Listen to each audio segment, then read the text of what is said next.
नमस्कार साथियों, मैं यासीन रज़ा अपनी YouTube चैनल वाई रज़ा झारखंड में आप सभी का बहुत बहुत स्वागत करता हूं।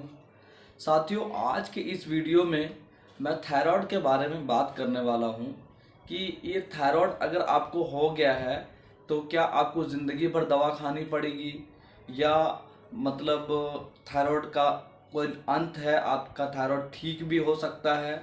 इसी के बारे में आज चर्चा करने वाले हैं और पूरी जानकारी देने वाले हैं दोस्तों कि किन किन होम्योपैथिक मेडिसिन का इस्तेमाल करने से आप थायराइड से छुटकारा पा सकते हैं या अंग्रेजी दवा से छुटकारा पा सकते हैं।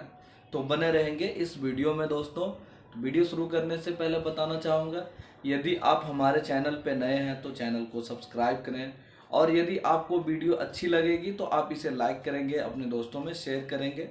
तो चलें वीडियो शुरू करते हैं। तो आज का हमारा जो टॉपिक है दोस्तों वो है थायराइड। थायराइड जो होता है दोस्तों, वो 3 प्रकार का हमारे शरीर में जो हार्मोन होता है उसको चेक करके देखा जाता है। पहले टेस्ट ब्लड में जो थायराइड का मात्रा होता है कि वो कितना है, पहले उसे जांचा जाता है। जिसमें से जो टेस्ट की जाती है, एक होती है T3, दूसरा है T4 और तीसरा है TSH। ये तीनों का यदि नॉर्मल ठीक बराबर है तब तो कोई और वजह हो सकती है, जैसे अब लोगों का शरीर फूल रहा है, वेट बढ़ रहा है तो लोग तुरंत दिमाग लगाते हैं। तो तुरंत ये दिमाग लगा लेते हैं कि हो सकता है मुझे थायराइड हो गई है, या अगर लोग बहुत ज़्यादा दुबले होने लगते हैं तो भी इस प्रकार का सोचने लगते हैं कि हो सकता है मुझे थायराइड हो गया है।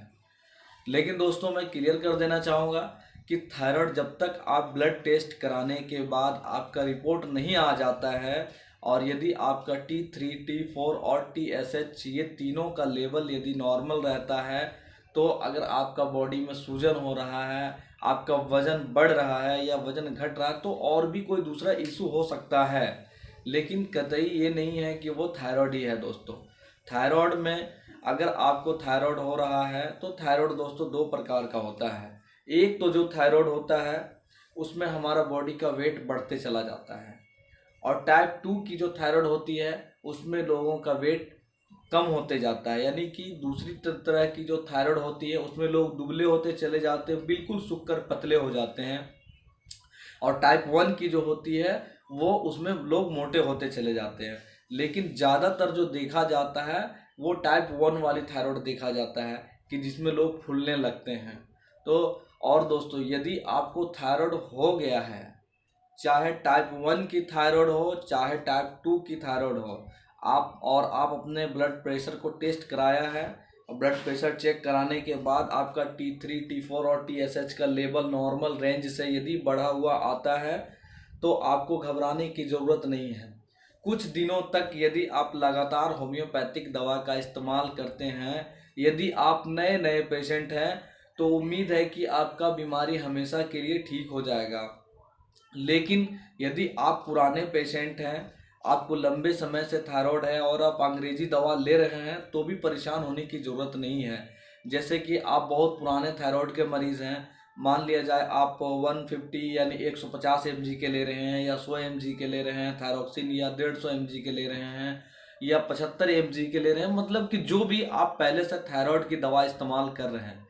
लेकिन उसी के साथ यदि आप होम्योपैथिक मेडिसिन का इस्तेमाल करना स्टार्ट कर देते हैं तो आपकी जो थायराइड की जो दवा है, यानी जो थायरोक्सिन आप जो दवा ले रहे हैं पहले से, उसकी पावर अब बढ़ेगी नहीं, उसकी पावर अब धीरे धीरे घटेगी। जैसे आप अगर 75 ले रहे थे और होम्योपैथिक दवा आपने 2-3 महीने तक इस्तेमाल किया तो 75 से वो घटकर 50 mg की हो जाएगी आपकी दवा। इस प्रकार से धीरे धीरे 50 mg आप खा रहे हैं और साथ में होम्योपैथिक दवा चल रही है, तो 2-4-6 महीना बीतते बीतते आपकी दवा 50 से फिर 25 mg आ जाएगी दोस्तों। इस प्रकार से आपका मेडिसिन धीरे धीरे घटते चला आएगा और एक समय ऐसा आएगा कि आपको अंग्रेजी दवा छोड़ देना पड़ेगा, सिर्फ आपका थायराइड आपका होम्योपैथिक से ही नॉर्मल रहेगा।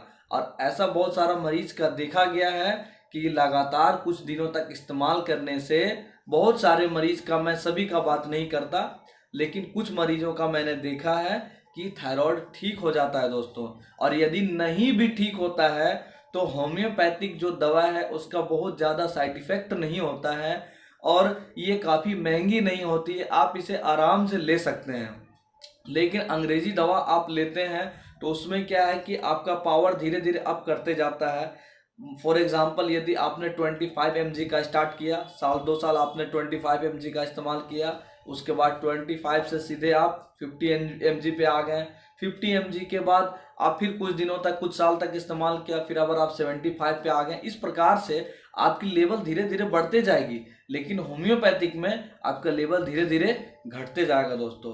इसीलिए मैं आप लोगों से निवेदन करना चाहूँगा, यदि किसी माता बहनों को या किसी मेरे भाइयों को, दोस्तों को थायराइड का प्रॉब्लम है तो किसी नज़दीकी होम्योपैथिक डॉक्टर से जाकर सलाह लें, और थायराइड के लिए अच्छी अच्छी होम्योपैथिक दवा आती है, आप उसका इस्तेमाल करें।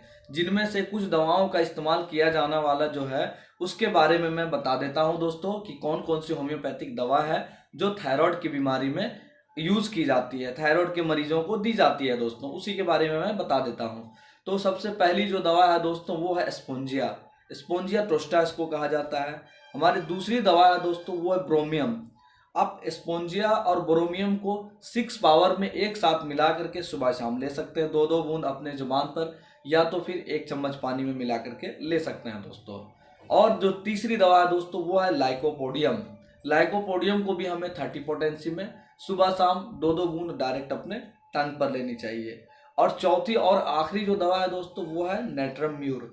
नेट्रम म्यूर को 4 गोली सुबह, 4 गोली शाम अपने मुंह में डायरेक्ट उसे चॉकलेट की तरह चूस करके इस्तेमाल करना चाहिए, या आप उसे चबाकर भी ले सकते हैं। नेट्रम म्यूर का जो है दोस्तों वो 6x पावर का इस्तेमाल करना चाहिए। वो बायोकेमिक टैबलेट फॉर्म में आती है, आप इसे सुबह शाम इस्तेमाल करें। और जो मैंने पहले 2 दवाई बताई है, आप उन दवाओं का इस्तेमाल करेंगे, कुछ दिनों तक इस्तेमाल करने से अवश्य आपको फ़ायदा नज़र आएगी। और ज़्यादा बेहतर सुविधा के लिए आपके हिसाब से अगर आपके लिए बताना चाहूँगा, ज़्यादा बेहतर ये होगा कि कोई भी दवा को इस्तेमाल करने से पहले अपने नज़दीकी डॉक्टर से एक बार विजिट करें, सलाह लें, अपना रिपोर्ट दिखाएं, अपने बारे में बताएं, उसके बाद ही किसी दवा का इस्तेमाल करें दोस्तों। मेरा वीडियो बनाने का मकसद होता है कि होम्योपैथी के बारे में आप लोगों तक जानकारी पहुंचाना, आप लोगों तक होम्योपैथी के बारे में जागरूकता फैलाना दोस्तों। आशा करता हूँ मेरे द्वारा दी गई जानकारी आपको अच्छी लगी होगी।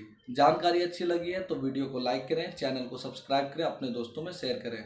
फिर मिलते हैं दोस्तों नए वीडियो में। आज के लिए बस इतना ही। अपना ख्याल रखें। जय हिंद, जय भारत।